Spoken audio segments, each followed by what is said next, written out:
Hujambo na karibu katika rubaza kimataifa kutoka Arusha One Radio. Mimi ni Awadh Rashidi. Jeshi la Iran limeripoti kuangusha ndege 3 za kivita aina F-35 zinazomilikiwa na jeshi la Israel kwa kutumia mifumo ulinzi wa anga iliyotengenezwa nchini Iran. Kwa mujibu wa tamko rasmi la jeshi la Iran, rubani wa ndege hiyo kisasa kabisa iliyoundwa Marekani alinaswa akiwa hai baada ya kujirusha kwa parachuti katika maeneo ya magharibi mwa Iran. Katika tukio la karibuni, Iran sasa imefanikiwa kuangusha jumla ndege 3 za kivita za F-35 tangu Israel ilipoanzisha hujuma zake siku ya Ijumaa. Kati ya ndege mbili zilizoangushwa awali, imedokezwa kuwa rubani mmoja aliuawa papo hapo huku mwingine akikamatwa na vikosi vya Iran. Vita kati ya Iran na Israel vimechacha kufuatia mauaji ya takriban raia 100, maafisa wa kijeshi na wanasayansi wa nyuklia wa Iran waliouawa shahidi katika mashambulizi ya anga ya utawala wa Israel. Wakati wa kuanzisha uchokozi huo, Israel ililenga maeneo nyeti ya nyuklia pamoja na kambi kadhaa za kijeshi kote nchini Iran. Iran kwa upande wake ilitoa jibu kali kwa mawimbi 5 makombora masafa marefu kuelekea Israel na kusababisha uharibifu mkubwa katika zaidi ya vituo 150 vya kijeshi na ujasusi ndani ya ardhi hiyo inayokaliwa kwa mabavu. Kwa sasa Iran inaendeleza mashambulizi kwa kutumia droni za kujitoa muhanga kwa jina la kamikaze, huku duru za kijeshi zikidokeza kuwa mashambulizi makali zaidi kwa makombora yanatarajiwa kufuata ndani ya saa chache zijazo. Ndege za kivita aina F-35 zinazotumiwa na utawala wa kizayuni wa Israel zinatambuliwa kama za kisasa zaidi. F-35 imeundwa na kampuni la anga la Lockheed Martin nchini Marekani. Jeshi la Israeli ni miongoni mwa majeshi machache duniani yaliyopewa ruhusa rasmi na Marekani kutumia ndege hizo za kizazi cha 5 yenye teknolojia hali ya juu ya kuepuka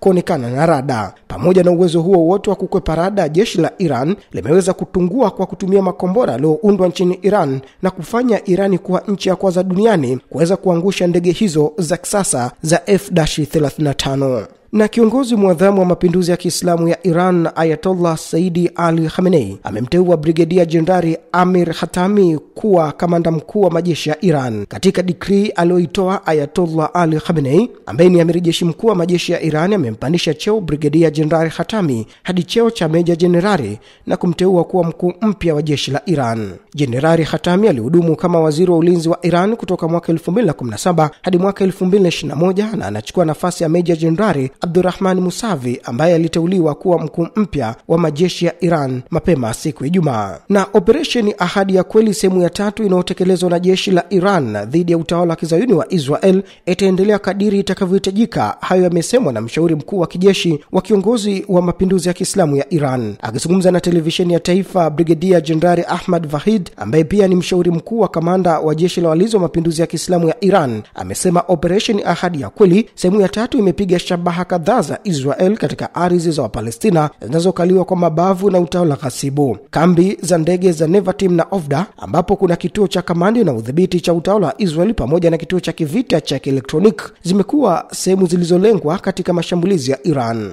Maeneo mengine yaliyopigwa na jeshi la walinzi wa mapinduzi ya Kiislamu ni pamoja na kambi ya anga Tel Nof karibu na Tel Aviv, wizara ya ulinzi ya Israel pamoja na vituo vya viwanda vya jeshi katika mji mkuu Tel Aviv. Na balozi wa Marekani huko nchini Israel amesema kuwa usiku uliopita ulikuwa usiku mzito sana wakati Iran ilipofanya mashambulizi ya kulipiza kisasi na kupiga maeneo muhimu na nyeti ya Israel, kiasi kwamba yeye na wenzake walilazimika kukimbia kujificha kwenye mahandaki mara 5 kwa hofu wa makombora hayo. Leo ni Sabato, inapaswa kuwa ni siku tulivu, lakini huenda isiwe hivyo. Watu wote wamepewa maagizo ya kukaa karibu na mahandaki, ameandika Mike Habak kwenye mtandao wa X. Balozi huyu wa Marekani ni muungaji mkono mkubwa wa utawala wa kizayuni wa Israel, kiasi kwamba hivi karibuni alisema hadharani kuwa suala la Palestina kuwa na nchi yao huru halina nafasi kwa Marekani. Sioni akilini kwamba suala la Palestina kuwa na nchi yao huru linaweza kutokea kwa sababu ya Marekani na Israel ziko karibu sana, zinaaminiana, na hilo ndilo neno ninalopenda kulisisitiza. Kuna uaminifu kati ya Marekani na Israel, balozi huyu aliambia shirika la habari la Israel Yanet. Balozi huyu alienda mbali hata zaidi na kusema, mara nyingi mimi husema tuna marafiki, tuna washirika, lakini tuna mpenzi mmoja tu, naye ni Israel. Na ninaposema hivyo simaanishi kwamba hatuna uhusiano wa kina na nchi nyingine. Lakini mzayuni huyu wa Marekani amelazimika kukiri ukubwa wa hasara zilizosababishwa na mashambulizi ya Iran